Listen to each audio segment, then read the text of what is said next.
vacuous talking points, again, from the Minister for the Environment in New South Wales. At the end of the day, no one is arguing the science of climate change here. He does make a good point around those countries that we do trade with already committed to zero emissions by 2050, and that's why agriculture is voluntarily changing farming practices on farm, looking at moving agriculture more broadly across a whole range of commodities to lowering their emissions. And we've seen some great strides. Since 1996, ag has reduced their emissions by over 60%.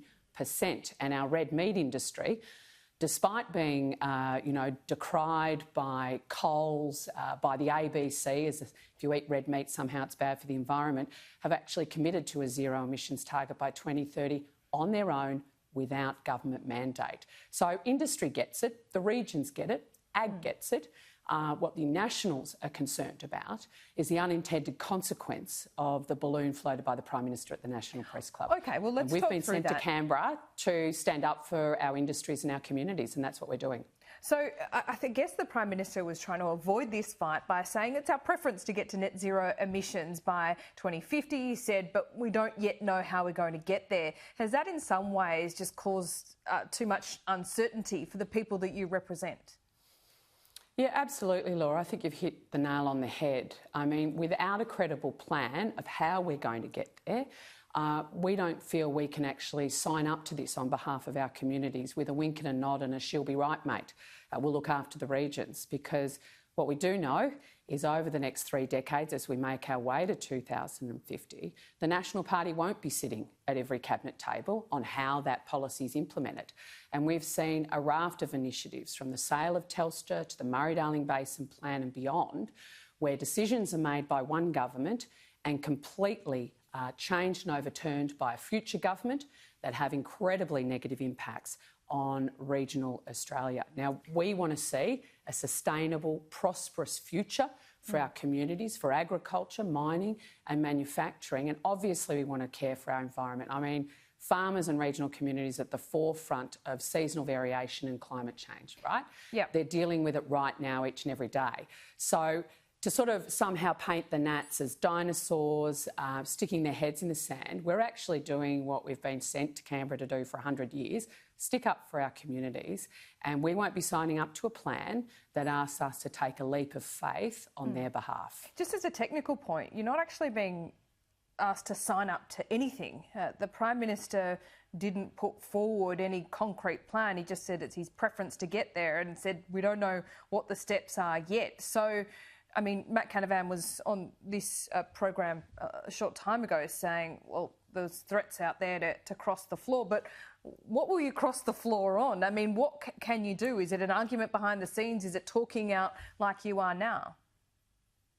Well, Laura, my understanding is there won't be any legislation before Parliament to cross the floor on, but at the end of the day, Australia's representatives and ministers will be heading to Glasgow in November to have this exact discussion at a global level.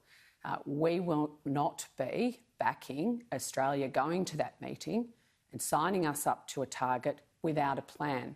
The reality is, of the 120-odd countries that have already signed up to this, I think 6 or so actually have a plan on how they're going to meet it, and the vast majority of that 6 use nuclear energy as a zero energy source, a zero emissions energy source, to help them meet that target. Now, without that sort of input, and AEMO, our energy market regulator, is saying for the next 20 years we're actually going to need coal, gas, those sort of sources to underpin the lack of reliability in the renewable energy generation. Yeah. We cannot expect, once again, regional Australia, blue-collar workers across this country to take the hit for inner-city votes and a global movement, shall I say, that we need to actually be doing what Australia does, which if you're going to commit to something, you follow it through with a credible plan instead of vacuous words. I've got to say, the Nats seem pretty cranky at the moment, Bridget McKenzie. Is that being communicated within the team? What's your leader, Michael McCormack, doing about it? Well, you've seen our leader out this week. Obviously, our party is absolutely united on why we've all been sent to Canberra, and it's to stand up for local jobs and the industries that underpin it, to fight for a sustainable future. And we're going to do that, and we're absolutely united in that cause. absolutely united?